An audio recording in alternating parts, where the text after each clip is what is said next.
Hey YouTube, welcome back to another Explain That Track video. If you didn't know, we are the Crystal Casino Band from Washington, D.C. And in this video, we're going to be talking about our song Curfew, which is the first song off of our brand new album, Maryland House, which just dropped on January 27th. So it's been almost a month since that's been released. It's the first song. You've probably heard it at this point. We just dropped a music video as well. We hope you like it. We really like it. So the song's about our experience living in Washington, D.C.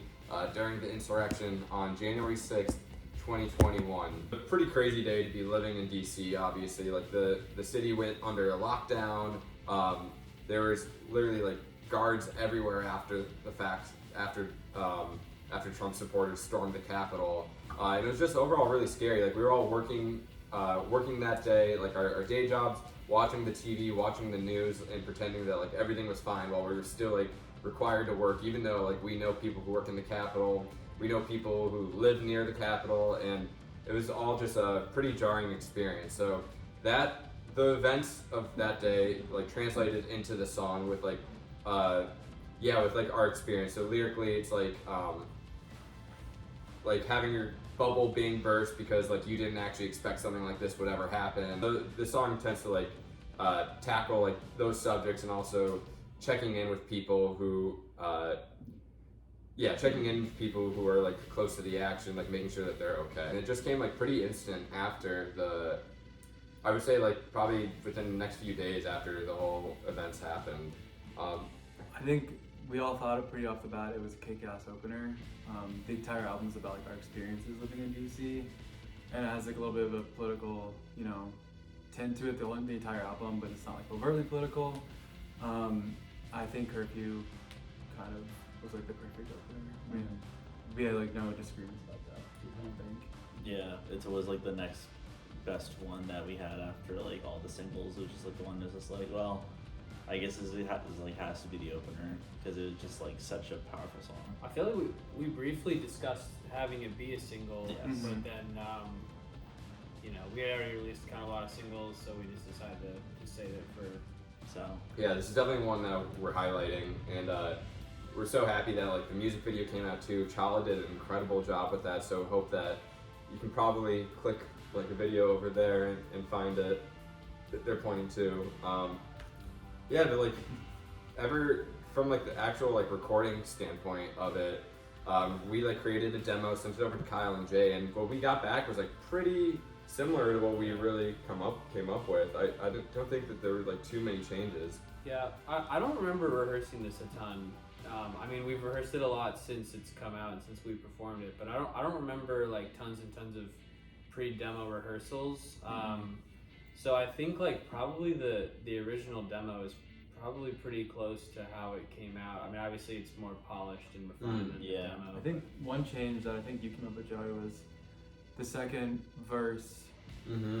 It's like the vocals instead of the piano or guitars. Instead of a guitar chord, there's voices that do which the whole I think chord. is like a really everything now. For Yeah. Oh yeah, that's like one of my favorite parts. Yeah. Absolutely, for sure. And then Kyle did a really cool thing in the studio where he actually did it with, we weren't there. He just, when he was mixing it, he was like, oh, I had to add this. He added the sirens at the very end during the Morning in America part. And I've heard so many stories of like friends listening to it in the car and thinking that they're being like pulled over when obviously they're not at all. I mean, I don't drive. I live in a city, so I haven't had that experience, but I bet it would be pretty cool. Yeah, it was really cool, like tactile part, because it was also like the second time we kind of have like some other like outside sound with like the song like Slow Dance that has like the intro with like a crowd, and then this one has like a siren kind of definitely hitting very home to like the whole part of like emergency services being called during January 6th and whatnot. And he claims like he didn't modulate it or change the key. Yeah. It just matched it perfectly.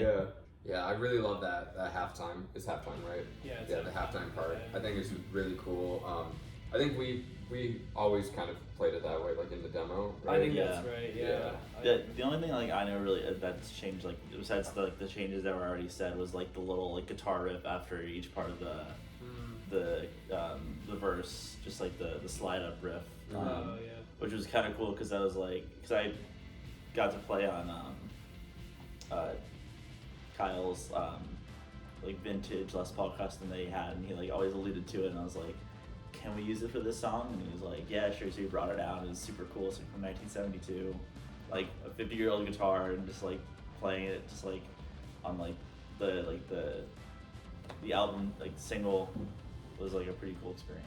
I remember I played this Cal had a Fender 6, which is like the bass guitar hybrid that we recorded the song like early last year, I think. Yeah. And pretty soon after, we were fresh off the Beatles like documentary. Yeah. Get Back.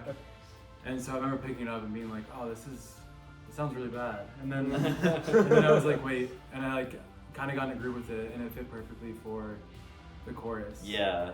The verses are my own bass, but the chorus, it sounds really Yeah, it has a different like kind of like timbre about it, like timbre, like and like timbre. There we go. And just like has a nice good like rhythm to it, especially with like that bass and just like picking it. Yeah. Well, thank you for listening to us explain that track for Curfew. You can find the link to the song down below. And yeah, we hope that you enjoyed the album so far. We're so happy that it's finally out now in the world.